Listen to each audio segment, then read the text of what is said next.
Hello Madden Bible Nation. We're going to kick off show number 10 a little bit differently. Again, we're always in the Mad Den. This is not your den, not my den, but again, most certainly the Mad Den. Right now we're going to kick it right off with a jam-packed show. We're going to talk about horizontal passing schemes. Now, you might ask, Sgibs, what is a horizontal passing scheme? A horizontal passing scheme means we're looking to stretch the field literally horizontally. We're looking to not send routes deep. We're looking to flood underneath zones. So if we do have an opponent that likes to protect deep, or maybe it's a 3rd and 10 situation, and you're maybe thinking you want to get into a manageable 4th down, potentially the defense could be picking a deeper coverage, so maybe a cover 4 or something along those lines. So today we're talking about the horizontal passing scheme, and a great play to take a look at that is in the run and gun playbook, shotgun 5 wide, called spacing. It's our square play here. We're going to select that. We're going to show you exactly what we mean by a horizontal passing scheme. Now, if the opponent comes out and they're in a cover 4, which we're going to select 4 deep quarters right here on our left square. This is what it looks like. It's really nothing too simple. It's 5 curl routes, but again, we're looking to stretch the field. We're going to flood the zone with our 5 wide receivers to the defense's essentially 1 short zone and 2 buzz zones. So essentially 3 defenders should be in the area to cover 5 underneath routes. So we should look to see and have about 2 receivers that will be open with this type of passing concept. Now let's take a look, we make a read, see who we can find open. Just as I said, open space. Let's go back to the replay and let's take a look at what we got here. So here we are, we have our 5 routes underneath. The only 3 guys should be covered. And again, if you take a look, our left slot here wide open, because there's only 3 defenders underneath to cover our 5. Again, our other slot receiver is open. You can see there's 1 defender, there's another one over here, and again, the last defender is covered over there. So that's a great little tip. We'll show you again the horizontal passing scheme against underneath coverage. And this time I made a bad read, but again, the same principle applied. We had slot receivers open. One more time, we'll show you again what it looks like. Our L1 slot is open. Here it is again. We'll show you another look of what a horizontal passing concept would look like against a defense that you might run into a little bit more often. It would be the cover 3. What we're going to do is show you how we can beat the cover 3 with a horizontal passing concept. So on our left we have a flat route and we have a corner route. I don't like that corner route. I'm looking to only attack that area of the field where there's 3 defenders. I'm looking to attack it with 2 receivers. So if I'm going to try and hit the flat there, I want to have the flat defender get pulled off by either Welker or Maroney on this play here. Let's take a look and see if we can get that to work on this side of the field. As you can see, the defender was caught looking at Welker while Maroney leaked to the flat. So here it is again. Watch this defender. He sits on Welker's route, which allows our flat route to release. I even had the inside route as well because this defender didn't jump in. So that's right there how you can beat the cover 3 to the left. Let's show you on the right what we like to do to beat a cover 3 with our horizontal passing concept. So here we are. We have a flat route, we have a go route, and we have a curl route. So this horizontal passing concept we're going to talk about here is we're going to look to see where the defender looks to cover. Are they going to cover the curl route or are they going to cover the flat route? Our go route is simply to pull the coverage deep so that we have one of the 2 options below. This basic concept of a flat route, a go, and a curl will beat pretty much any defense. You just have to make the right read. So here it is. Let's see if I can make the read. And the curl route gets wide open because the cover 3 zones weakness cannot make that stop. So here we are. Show you again. Just show you what it looks like. So it's again cover 3, and look how the zone just opens up. Right now, no one's open. Zones are open. Watch the flat defender. He leaves the curl open and goes to the flat. My responsibility is to make that read. The pressure's coming in. I hit the open curl guy. Completion for the 1st down. Let's show you just one real quick. Show you what that looks like if I ran a cover 4, because it's very important that you make the read, because if they come out in something and you're expecting maybe a cover 3 and they hit you with a cover 4, it's a different look. It's a different way you want to attack the defense. So again, here's our cover 4. Same concept, but the horizontal passing concept is one of my favorites in the game. We'll take a look, see where we have to make the read, and he covers. It was a bad throw, but That's besides the point. What's important is to look where the defender went and who he covered. So as you can remember last time, this defender was covering the flat. So I threw to the curl route right here. Our go route is pulling the defense deep. Our buzz defender is going to cover our curl route. That leaves the underneath pass open. There you have it right there. Let's get this party started. Let's get into some breakdowns. That was a horizontal passing concept, ladies and gentlemen. Let's get the breakdown going. Let's do this. Excuse the shakiness of the camera. I apologize. It's the best I can do for right now.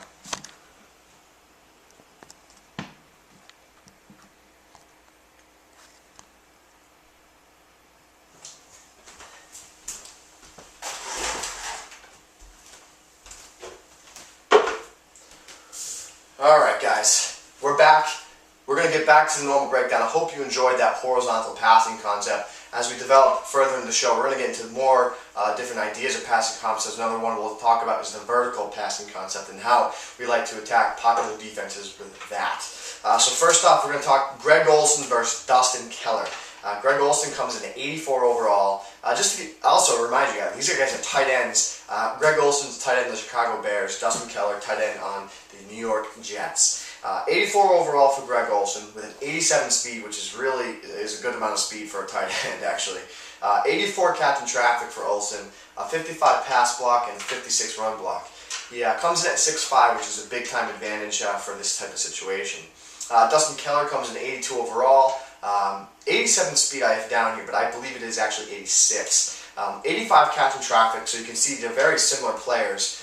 55 run blocking and a 46 pass block.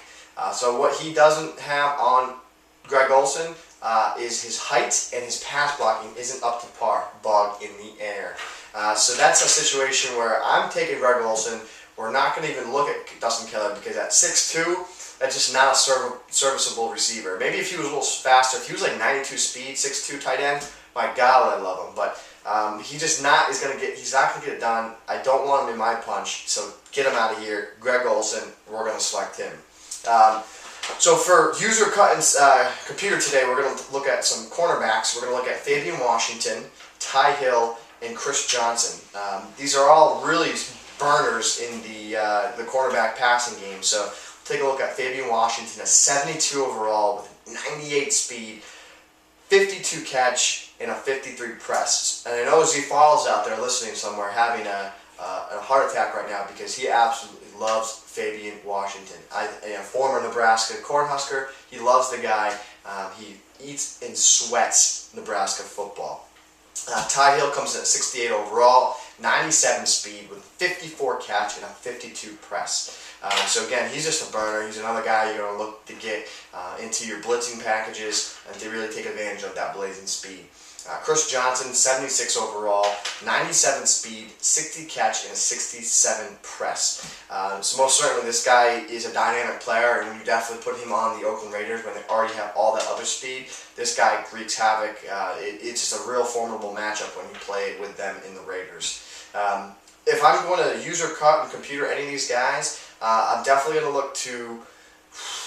I'm going to use Fabian Washington because he has 98 speed. He's the fastest of the bunch. A little bit faster, but that does make a difference. I'm going to computer Chris Johnson because he's 6'1" with amazing speed. He's maybe 6'5", but he's rocking arms, something like that. I don't know. Ty Hill, going to get cut. He's just going to get cut. Not cutting it. He's not the fastest. He's not the tallest. Doesn't do anything really for me other than have blazing speed. But the other two guys are the better options. To continue and finish our Cowboys segment, Tony Romo, actually this is part 3 of our depth chart segment where we're going to talk about quarterbacks, halfbacks, and our fullback situation for the Dallas Cowboys. If you do want to see the last segment where we did the defensive depth chart as well as their wide receiving and tight end core, they are show 9 and they are show 8. So please make sure you check that out. You can catch the first portion of this series. Tony Romo, we're obviously going to start. No explanations there at quarterback. I like Steve McGee over John Kitna. Former Texas A&M quarterback. He does have 73 speed, so it's another guy to put in there. He just got an adequate ability that we want to take advantage of. Halfback, it's a toss-up. I think if you're in crunch time, you're going to want to look to start Marion Barber, and the reason for that is he has 87 carry and a 75 catch. Jones has a 79 carry, Felix Jones that is, 79 carry, which is good, but it's not as good as Barber's. What he really lacks is his ability to make consistent catches in the passing game. A 62 catch is just really unreliable. So in a crunch time, I might look to use Barber, or if I have a lead late in the game, I might sub in Barber because I just want to avoid that big time turnover. But throughout the game, maybe especially early on in the game, give Felix the rock. He's a game changer. 96 speed, 93 elusiveness. He's got all the potentials to be a game breaker. We have a great serviceable backup in Tashard Choice, 87 speed with 72 catch. Not many guys have a 77 overall, or not many teams have a 77 overall third string halfback that actually has some pretty decent numbers. So that's what we're going to look at, our halfback situation. Fullback, a lot of people like to put Marion Barber there. I don't, because if I do come out in a package, I don't want him on the field, because if I do audible up somewhere else, I can't use him in the passing game due to his height. So what I like to do at fullback is put Martilius Bennett at fullback. That way, that if I do come out in a running package, I would have Jason Wynn at tight end, I'd have Martilius Bennett at my fullback, and then Felix Jones or Marion Barber at halfback. As well as I split out wide, I could have two wide receivers, Des Bryant and Miles Austin, who I could use as well in the passing game with my big tight ends. So it's really a good matchup with the Cowboys, and they have a lot of depth at a lot of different possessions. And they very well might be the most balanced team in this game, hands down. So that's what the part 3 looks like for the Cowboys depth chart. Also want to mention that our trivia winner for our last question, which was how many middle linebackers in the league, in the NFL, have a better man coverage than middle linebacker, 57 overall, Jason Williams with 87 speed. The answer is 4. Now, some of you may have answered 5, which I can understand why you said that, but the question was how many middle linebackers have a better. There was 4 better, 1 the same. So I understand why you guys came with 5, but the answer is 4, and the person to win the free ebook is going to be Tyler 1234. Tyler, we will note you down. You and Farrow are our first 2 winners. You will be receiving our ebooks once they are available. Guys, that's show 10. Oh, real quick. This upcoming weekend, Saturday, KOTCNation.com. So www.KOTCNation.com, King of the Couch Nation.com. I said it 3 times. They're having a tournament this weekend in Foxborough, Mass, which is just outside of Gillette Stadium. It's at Patriot Place, the GameStop there. We need a big crowd to come out. This is a big time event. I'm trying to get some people in the area. If you're anywhere in Maine, New Hampshire, Vermont, New York, Connecticut, Rhode Island, Massachusetts, make it out to this, all right? If you need questions, if you have something about it, you're worried about something, or you want to ask questions, feel free. Give me a call, or actually not give me a call, but email me, and I'll get in touch with you. We'll go over specifics of what it's going to be like, why you want to attend, but we want to support the community, the tournament community, get people out there playing games. Just a heads up on a couple things. The QB Spy is banned there. The QB Spy Blitz banned. Don't worry about it, fellas. That is not even an issue. So we want to get people out there. Again, www.KOTCNation.com this Saturday, Patriot Place in Foxborough, Mass. Big time tournament. One other thing I want to address real quick is Ian Cummings has confirmed that they are going to be addressing the pass coverage in the first patch for the Madden 11, as well as the QB Spy Blitz exploit. So, real quick, wanted to mention that just so people can stop having heart attacks over it, because I know it is very frustrating. But it's going to be addressed, and that's all we ask. At the end of the day, that's all we ask. Ladies and gentlemen, I'm Sgibs. This is not your den.